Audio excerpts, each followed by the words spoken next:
Pourquoi ne pas fêter Halloween? Il ne faut pas fêter Halloween car cette fête met en avant les ténèbres, la mort et les esprits, alors que la Bible nous appelle à rejeter les œuvres des Awaken ténèbres. my Éphésiens chapitre love, 5, verset 11. the groom Et ne is prenez point part aux œuvres near. infructueuses des ténèbres, mais plutôt condamnez-les. Dieu veut que nous marchions dans la lumière du Awaken Christ, my non dans la peur et la confusion. love, Participer à the Halloween, c'est groom ouvrir la is porte à des pratiques contraires à la foi chrétienne. near. Que Have dit la you Bible? Plusieurs livres de l'Ancien Testament dénoncent fermement toute tentative de pénétrer dans le monde seen the surnaturel one par I l'intermédiaire de médiums, de sorciers, de love? magiciens ou de diseurs de bonne aventure.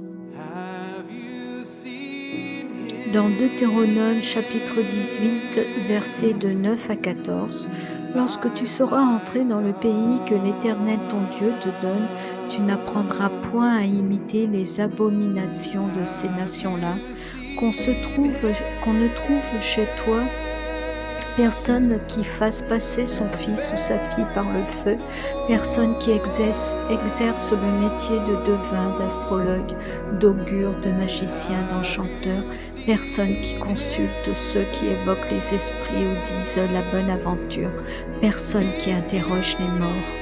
Car quiconque fait ces choses-là est en abomination à l'Éternel, et c'est à cause de ces abominations que l'Éternel ton Dieu va chasser ces nations devant toi. Tu seras entièrement à l'Éternel ton Dieu, car ces nations que tu chasseras écoutent les astrologues et les devins, mais à toi l'Éternel ton Dieu ne le permet pas.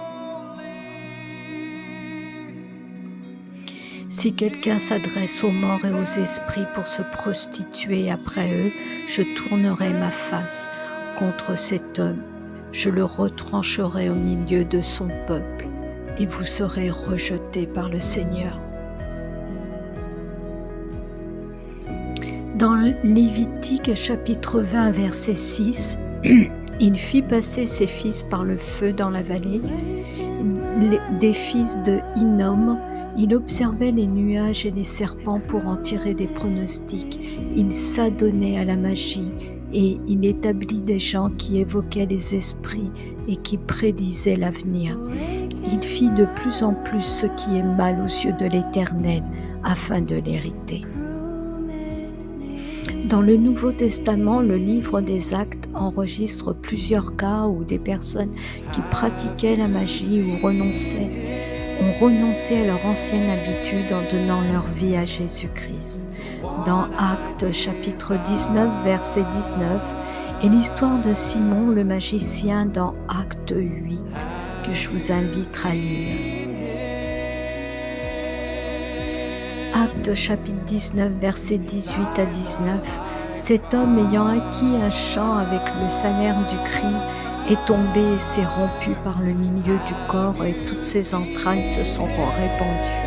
La chose a été si connue de tous les habitants de Jérusalem que ce champ a été appelé dans leur langue Al-Kedama, c'est-à-dire champ du sang.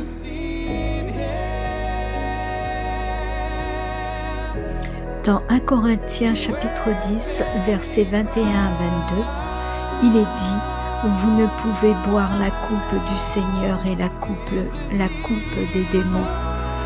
Vous ne pouvez participer à la table du Seigneur et à la table des démons. Voulons-nous provoquer la jalousie du Seigneur? Sommes-nous plus forts que lui ?»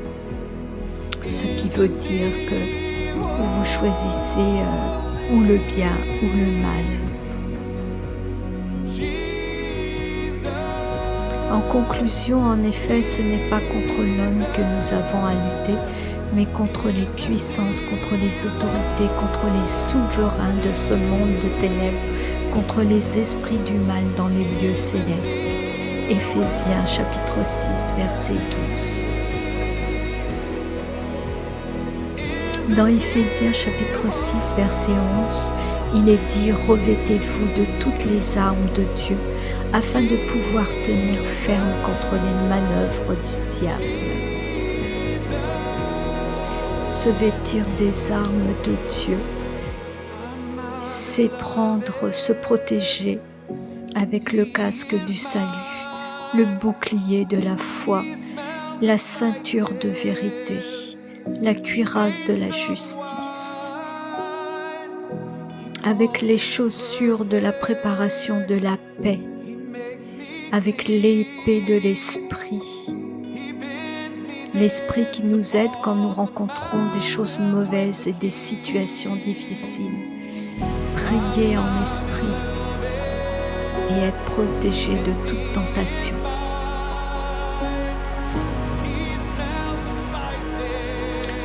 Dans 2 Thessaloniciens chapitre 3 verset 5, que le Seigneur dirige vos cœurs vers l'amour de Dieu et vers la patience du Christ. Dans Philippiens chapitre 4 verset 8, enfin frères et sœurs, portez vos pensées sur tout ce qui est vrai, tout ce qui est honorable, tout ce qui est juste, tout ce qui est pur, tout ce qui est digne d'être aimé, tout ce qui mérite l'approbation, ce qui est synonyme de qualité morale et ce qui est digne de louange. Dans Jean chapitre 14 verset 6, Jésus dit, « C'est moi qui suis le chemin, la vérité et la vie. On ne vient au Père qu'en passant par moi. » Amen. Le seul chemin, c'est Jésus-Christ. Il n'y a pas d'autre chemin, pas d'autre Dieu, pas d'autre intermédiaire. Ne priez pas les morts ne peuvent pas vous entendre, ils ne peuvent rien faire, Dieu ne le permet pas. Le seul chemin, c'est Jésus. Repentez-vous à Jésus et vous serez sauvés. Vous sauverez votre âme. Au nom de Jésus. Amen.